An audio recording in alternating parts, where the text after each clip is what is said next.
dear young learner, how are you? I hope that you are nice by the mercy of Allah. I am also fine. Today I am going to teach you how you can develop your speaking power. কিভাবে তোমার মুখে কথা বলার জড়তা কিভাবে ভাঙবে এখন কিভাবে তুমি ফ্লুয়েন্টলি কথা বলতে পারি সেই সম্বন্ধে আলোচনা করব। আজকে আমি পেসিভ ভয়েসের বাক্য নিয়ে আলোচনা করব, কারণ পেসিভ ভয়েসের বাক্য ছাড়া তুমি ইংরেজিতে কথা বলতে পারবা না। তাহলে পেসিভ ভয়েসের বাক্যগুলি কোনগুলা? যে কাজ কারো দ্বারা হয়েছে কিন্তু কে করছে এটা উল্লেখ থাকবে না, অর্থাৎ কাজটি কারো দ্বারা সম্পন্ন হয়েছে, কারো দ্বারা করা হয়েছে, করা হয়েছিল, এইরকম বোঝাবে কাজটি কারো দ্বারা। যেমন বলা হয় বা যদি বর্তমানে কোনো কিছু করা হয়, কোনো কিছু করা হয় তাহলে এম ইজ আর, এরপরে ভার্বের কি হবে? থার্ড ফর্ম হবে। এরপরে এম ইজ আর, এই ভার্বগুলির পরে এই সাহায্যকারী ভার্বের পরে ভার্বের কি হবে? থার্ড ফর্ম হবে। যেমন ভাত খাওয়া হয়, তাহলে কি খাওয়া হয়? ভাত। তাহলে আমি rice is eaten, rice is eaten, যা ইজের পরে ভার্বের কি হলো? Third form. তাহলে বর্তমানে কোনো কিছু করা হয় বোঝাইলে এম ইজার পরে ভার্বের কি হবে?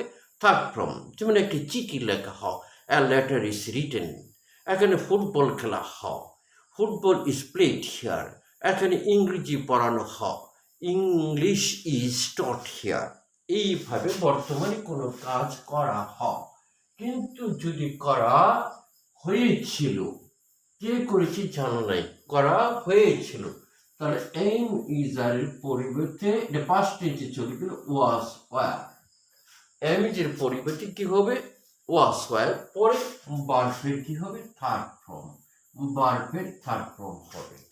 যেমন এখানে ইংরেজি পড়ানো হয়েছিল, তাহলে কি হবে? ইংলিশ কি পড়ানো হয়েছিল? ইংলিশ, ইংলিশ ওয়াজ, এই যে ওয়াজ বসিয়ে দিলাম, ইংলিশ ওয়াজ। ভার্বের পড়ানো ইংরেজি কি? Taught, English was taught here, T U G S T, English taught here. এখানে ইংরেজি পড়ানো হয়, টি ইউ জি এস টি, এখানে ইংরেজি পড়ানো হয়। এখানে হয়েছিল, এখানে ইংরেজি পড়ানো হয়েছিল, বলে বলা হয় ফুটবল খেলা হয়েছিল, তাহলে football, football was played, football was played, football was played, football খেলা হয়েছিল, ফুটবল ওয়াজ প্লেড। তাহলে কোনো কাজ হয়েছিল কারোর দ্বারা, এরকম যদি প্রকাশ পায় তাহলে কি ওয়াজ ওয়ারের পরে কি আমাকে ভার্বের থার্ড ফর্ম অর্থাৎ পেসিভ ফর্ম বাক্য। আবার যদি কোনো কাজ করা হয়েছে বলতে, কোনো কাজ করা হয়েছে, কোনো কাজ করা হয়েছে, তখন have been, have been, have been, has been, has been, have been, has been. বর্তমানে কোনো কাজ ভার্বের থার্ড ফর্ম।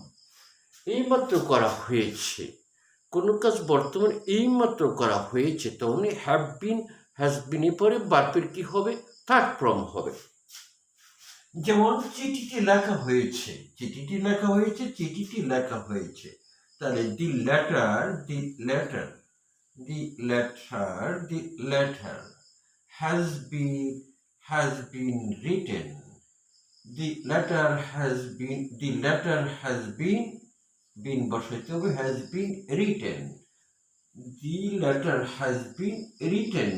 চিঠিটি কার দ্বারা লেখা হয়েছে জানা নেই, চিঠিটি লেখা হয়েছে, তাহলে the letter has been written, মানে কোনো কাজ কারো দ্বারা করা হয়েছে, তখন কি হ্যাভ বিন বা হ্যাজ বিন বসে। আর কোনো কাজ কারো দ্বারা করা হয়েছিল, তখন কি ওয়াজ ওয়ারের পরে কি হবে? ওয়াজ ওয়ারের পরে কি হবে? ভার্বের থার্ড ফর্ম হবে। যেমন ভাত খাওয়া হয়েছিল, রাইস ওয়াজ ইটেন। আবার যদি বলে কোনো কাজ করা হচ্ছে, কোনো কাজ করা হচ্ছে, কোনো কিছু করা হচ্ছে, এইরকম বোঝালে তখন কি এম বিং, এম ইজ আর, সাথে কি বসবো বিং, পরে ভার্বের থার্ড ফর্ম হবে।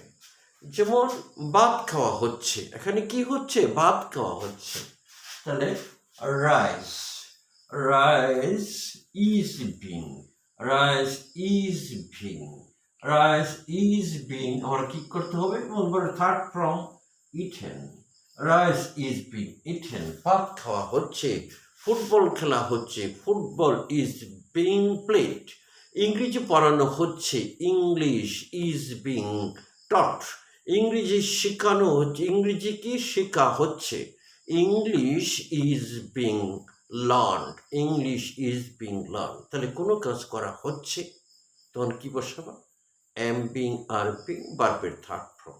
আবার যদি বলো কোনো কাজ করা হচ্ছিল, যেমন ভাত খাওয়া হচ্ছিল, তাহলে এখানে কি লিখবা, শুধু ওয়াজ বসাই দেবা, ওয়াজ, তাহলে rice, rice was being, rice was being eaten, rice was being eaten, শুধু এর পরিবর্তে ওয়াজ ওয়ার বসাই দিলে হয়ে যাবে। যে সুপ্রিয় বন্ধুরা এবং ছোট ছোট কচিকাচা শিক্ষার্থীরা, আশা করি তোমরা বুঝতে পেরেছ। যদি বুঝে থাকো তাহলে অবশ্যই একটি লাইক দিবে। I would have to stop here. No more today. Thank you. See you again.